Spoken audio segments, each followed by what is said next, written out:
여러분, 찾아주셔서 감사합니다. 구독과 좋아요로 힘을 실어주세요. 자, 이제 이야기 속으로 들어가 보실까요?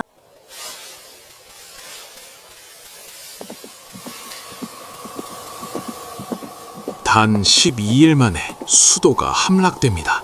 조선이 무너질 뻔한 순간이었습니다. 1624년 1월의 새벽이었습니다. 평안도 영변, 칼바람이 몰아치는 그 땅에서 한 남자가 갑옷을 여몄습니다. 그의 손은 떨리지 않았습니다. 그의 눈은 남쪽을 향하고 있었습니다. 바로 1년 전 그는 왕을 만든 사람이었습니다. 그런데 그날 새벽 그는 그 왕을 향해 칼을 들었습니다. 1만 2천의 병사가 그를 따랐습니다. 그 발굽 소리는 한양까지 닿았습니다. 왕은 궁궐을 버리고 도망쳤습니다. 반항군은 도성을 점령했습니다. 조선 역사상 가장 빠르게 타오르고 가장 빠르게 꺼진 반란. 그 중심에 선 이름 이괄. 혹자는 그를 역적이라 했고 혹자는 시대가 만들어낸 비극이라 불렀습니다. 1623년 3월 12일 밤이었습니다. 달도 없는 어둠 속에서 무장한 병사들이 소리 없이 움직이기 시작했습니다. 목적지는 창덕궁, 목표는 광해군이었습니다. 이 거사를 기획한 것은 서인 계열의 문신들이었습니다. 김유, 이귀, 최명길, 신경진, 오랫동안 광해군의 정치에 반감을 품어온 이들이었습니다. 광해군이 인묵대비를 폐위하고 영창대군을 죽이고 명나라와의 의리를 저버렸다는 것이 그들의 명분이었습니다.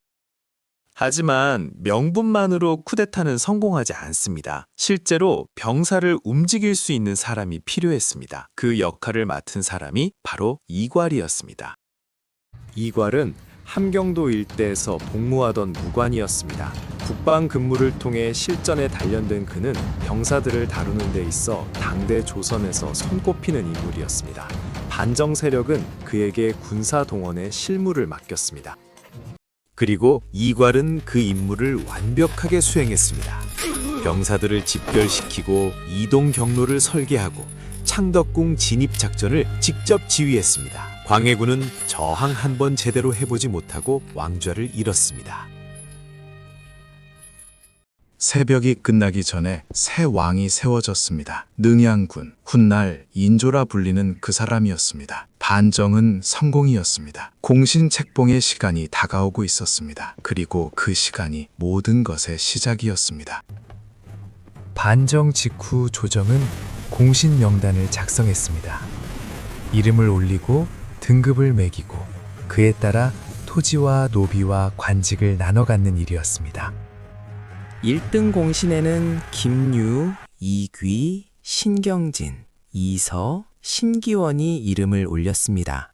거사를 기획하고 조율한 문신들이었습니다.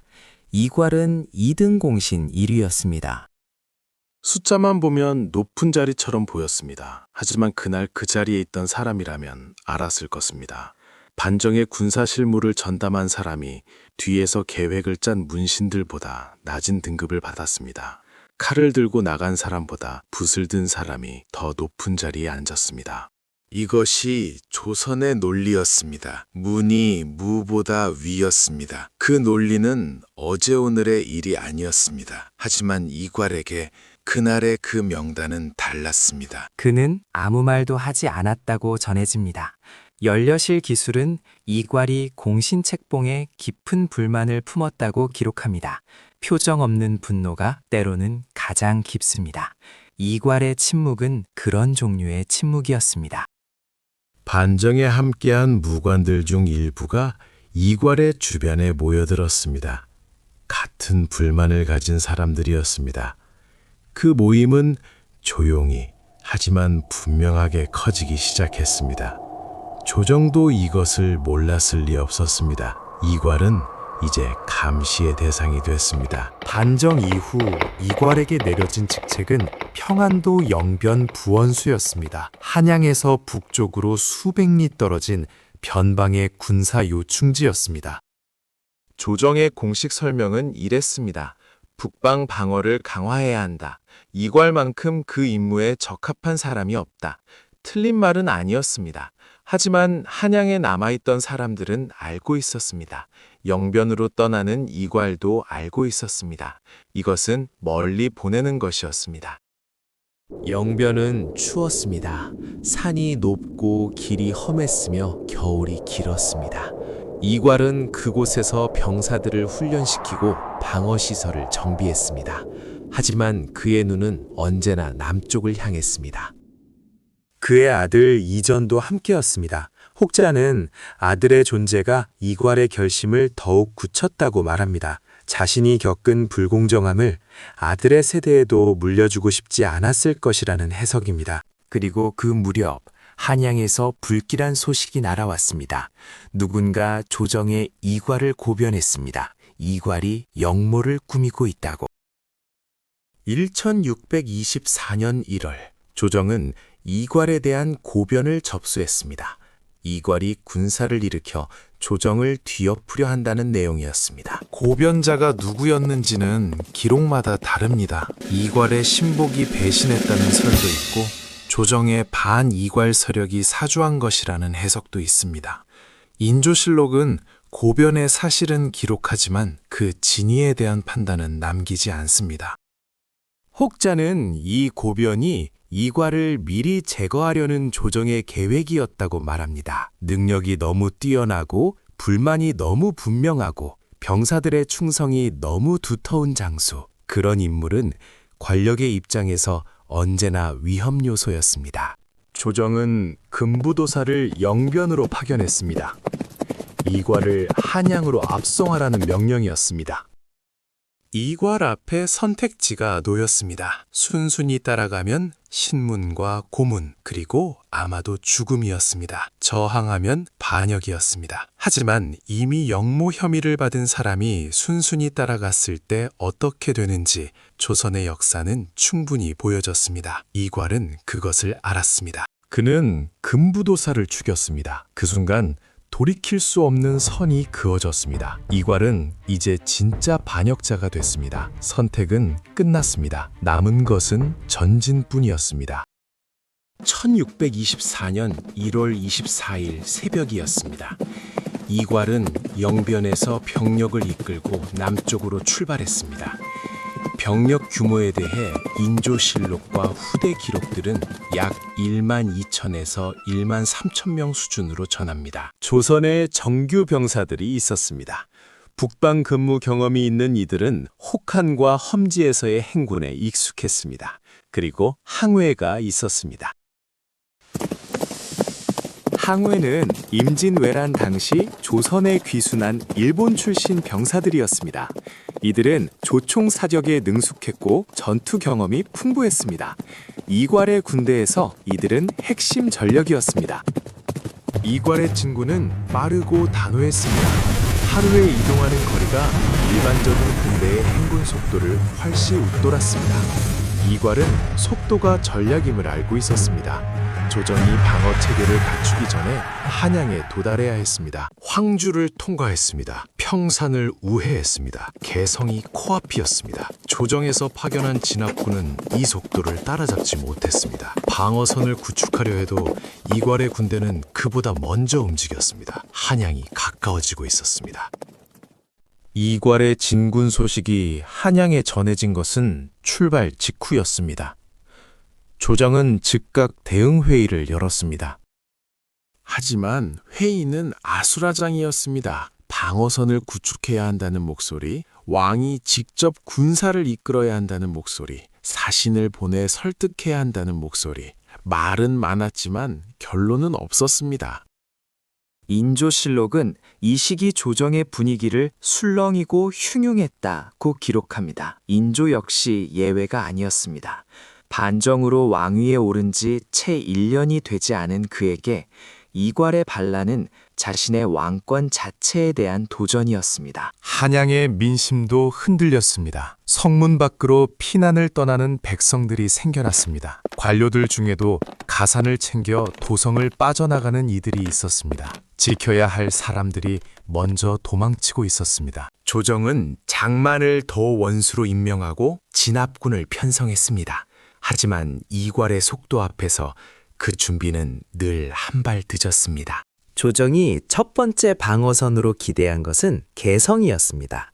한양 북쪽의 관문, 고려의 옛 수도, 지형적으로 방어에 유리한 곳이었습니다. 이 시점에서 조정은 깨달았습니다. 이괄을 막을 수 있는 방어선은 이미 없다는 것을. 파발이 한양으로 달렸습니다. 조정회의가 다시 열렸습니다. 그리고 이번에는 논의보다 공포가 먼저였습니다. 한양 북쪽 안현, 말안장을 닮았다 하여 이름 붙여진 이 고갯길은 한양으로 들어오는 마지막 관문이었습니다. 장만이 이끄는 진압군이 이곳에서 이괄을 막으려 했습니다. 초반에는 진압군이 버텼습니다. 고갯길의 좁은 통로에서 이괄의 대형이 제한됐습니다. 방어선이 흔들리지 않았습니다. 그러나 이괄은 정면 돌파를 고집하지 않았습니다. 방어의 병사들이 측면 사면을 타고 올라갔습니다. 조총의 사거리가 진압군의 활 사거리보다 길었습니다. 총성이 울릴 때마다 방어군의 대열이 흔들렸습니다. 그리고 이괄의 기병대가 반대편 측면을 동시에 쳤습니다. 앞에서 조총, 옆에서 기병. 진압군은 이중 압박을 견디지 못했습니다. 장만은 전열을 수습하지 못하고 후퇴했습니다. 안현이 열렸습니다. 한양까지 이제 아무것도 없었습니다. 이 패배 소식이 궁궐에 전해진 것은 그날 저녁이었습니다. 인조는 긴 침묵 끝에 입을 열었습니다. 피해야 한다고. 안현 전투가 끝난 그날 밤 창덕궁은 분주했습니다. 짐을 꾸리는 소리, 말을 준비하는 소리, 낮은 목소리로 나누는 대화들. 인조는 신하들과 함께 창덕궁을 떠났습니다. 인조실록은 이것을 몽진이라고 기록합니다. 먼지를 뒤집어 쓴다는 뜻입니다. 왕이 왕궁을 떠나 피난하는 것을 가리키는 말이었습니다. 임진왜란 때 선조가 의주까지 도망쳤던 그 기억이 백성들의 머릿속에 다시 떠올랐습니다. 왕이 도망쳤다는 소식이 한양에 퍼졌습니다. 공포가 있었습니다. 분노도 있었습니다. 그리고 냉소도 있었습니다. 혹자는 이 시기 한양의 민심이 반드시 왕편만은 아니었다고 기록합니다. 수탈과 징발, 끝없는 전쟁 준비로 지쳐있던 백성들에게 누가 왕이 되든 크게 다를 게 없다는 생각이 있었습니다. 왕이 떠난 한양은 공허했습니다.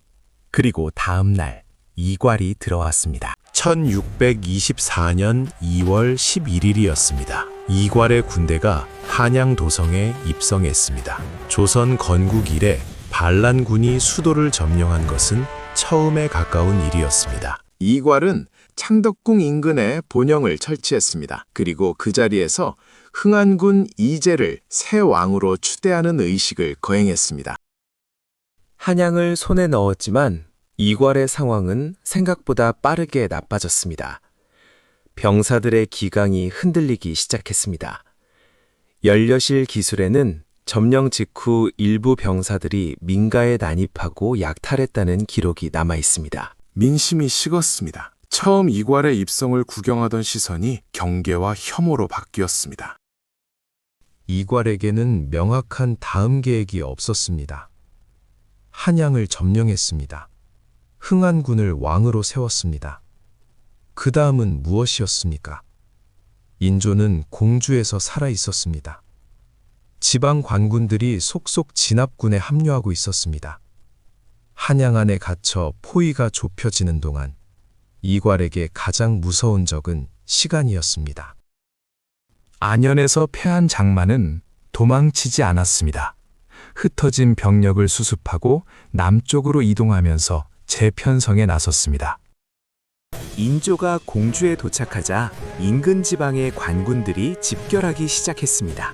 충청도 병사, 전라도 병사, 황해도 병사, 패배로 흩어졌던 군대가 다시 하나로 모였습니다.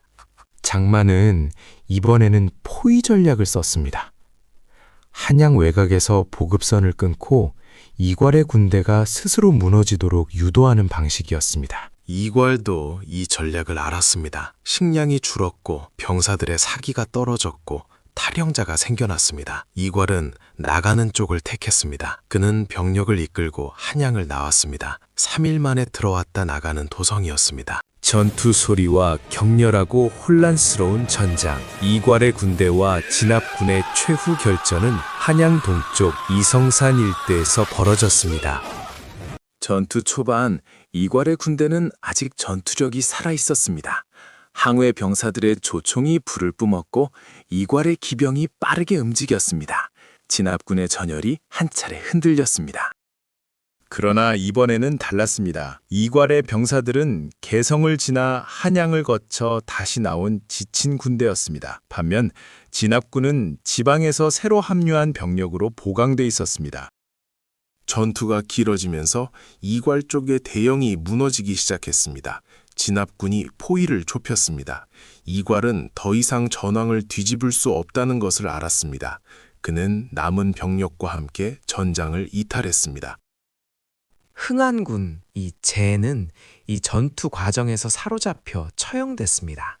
3일 왕의 삶이 그렇게 끝났습니다. 패주하는 이괄은 부하들과 함께 도주했습니다. 어디로 가야 하는지도 명확하지 않았습니다. 반란은 끝났다는 것을 그 자리에 있던 모두가 알고 있었습니다. 그날 밤 이괄의 부하 기익헌과 이수백이 움직였습니다. 인조실록은 이 장면을 간결하게 기록합니다. 기익헌과 이수백이 이괄과 이전 부자를 죽이고 그 수급을 들고 진압군에 투항. 배신의 이유는 단순했습니다. 살기 위해서였습니다. 우두머리에 목을 바치면 살 수 있을지도 몰랐습니다. 이괄은 자신이 믿었던 사람의 손에 죽었습니다. 그것이 역사가 이괄에게 허락한 마지막 장면이었습니다. 기익헌과 이수백은 잠시 포상을 받았습니다. 하지만 오래지 않아 처형됐습니다. 배신자를 살려두는 왕은 없었습니다. 그건 역시 역사가 반복해온 패턴이었습니다. 궁궐청적, 모든 것이 가라앉은 새벽 바람.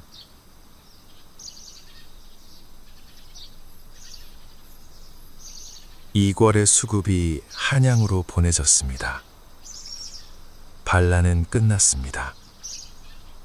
시작한 지 약 3주 만이었습니다.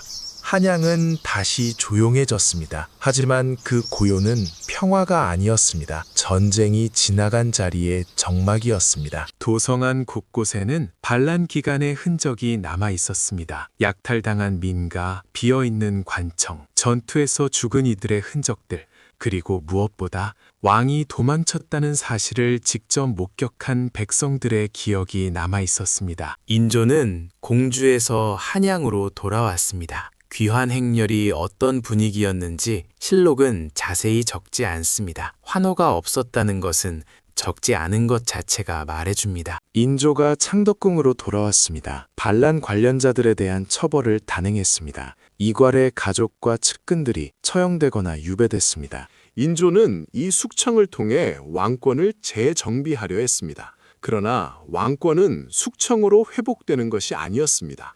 사람들의 마음속에 이미 생겨버린 균열은 처형으로 메워지지 않았습니다. 인조의 왕권은 이전과 같지 않았습니다.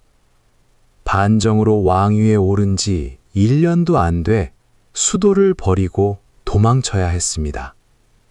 그 사실은 지워지지 않았습니다.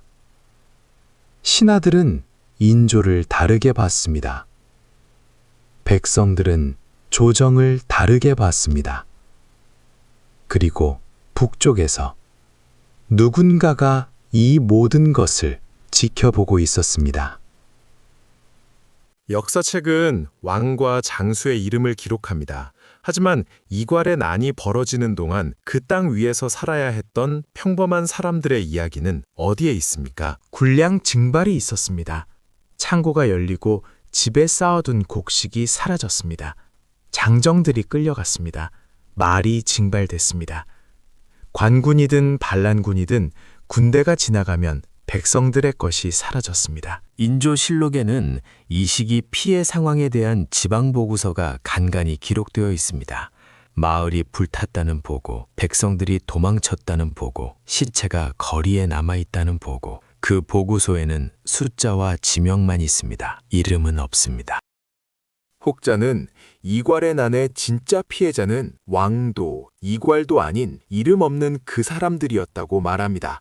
역사에 이름을 남기지 못했지만 그 고통은 이괄의 이름보다 더 오래 이 땅에 새겨져 있었습니다. 궁궐의 정적, 깊고 긴 침묵. 이괄의 난이 끝난 후 조선의 공식 역사는 그를 반역자로 기록했습니다. 인조실록 안에서 이괄은 역적입니다. 군주에게 칼을 든 죄인입니다.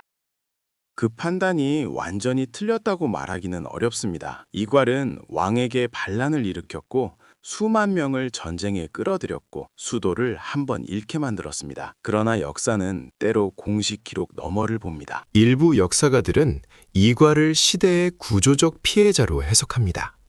논공행상이 공정했다면, 금부도사를 보내는 대신 대화가 가능했다면 반란은 없었을 수도 있었습니다. 반면 어떤 개인적 억울함도 수만 명의 고통을 정당화할 수는 없다는 시각도 강합니다. 역사는 명확한 답을 주지 않습니다. 불공정한 체계가 쌓이면 결국 어떤 형태로든 터집니다. 이괄의 반란은 그 폭발의 한 형태였습니다. 이괄의 난은 조선의 내부 문제로 시작됐습니다. 하지만 그 여파는 국경 너머까지 뻗었습니다. 반란 진압 과정에서 조선의 정예 군사력은 상당 부분 소진됐습니다. 북방 방어가 약해졌습니다. 그리고 그 북방에는 점점 강해지는 후금이 있었습니다. 후금의 홍타이지는 조선의 이 혼란을 정확히 파악하고 있었습니다. 먼 곳에서 울리는 전쟁의 전조. 1627년 1월 후금의 군대가 압록강을 건넜습니다. 정묘호란의 시작이었습니다. 조선은 충분히 저항하지 못했습니다. 결국 굴욕적인 형제의 맹약을 맺었습니다. 그리고 1636년 병자호란이 터졌습니다. 인조는 또 도망쳤습니다. 이번에는 남한산성이었습니다. 이 모든 굴욕의 기원을 거슬러 올라가면 1624년 1월의 그 새벽이 있습니다. 역사는 혼자 움직이지 않습니다. 한 사람의 분노와 하나의 불공정한 결정이 나라의 운명을 수십 년 동안 흔들었습니다. 이괄은 갔습니다. 흥안군도 갔습니다. 기익헌과 이수백도 갔습니다. 그 3주의 반란 안에서 죽어간 이름 없는 병사들도 이름 없이 떠났습니다. 한양은 다시 왕의 도시가 됐습니다. 궁궐은 다시 문을 열었습니다. 그리고 역사는 아무 일도 없었다는 듯 다음 페이지로 넘어갔습니다. 하지만 그 페이지들 사이에는 무언가가 새겨져 있었습니다. 보이지 않지만 사라지지 않는 것이. 권력은 공정하지 않았습니다. 공정하지 않은 권력은 사람을 바꿨습니다. 바뀐 사람은 선택을 했고 그 선택은 수만 명의 삶을 바꿨습니다. 이괄의 이야기가 지금도 읽히는 이유는 그것이 그냥 조선시대의 이야기가 아니기 때문입니다. 공정하지 않은 체계, 그 안에서 쌓이는 분노, 그리고 어느 순간의 폭발. 이것은 어느 시대에도 어느 나라에도 있는 이야기입니다. 1624년 1월 24일 영변, 한 남자가 말에 올랐습니다. 그리고 조선이 흔들렸습니다. 그 이야기는 여기서 끝납니다. 하지만 그 질문은 끝나지 않습니다.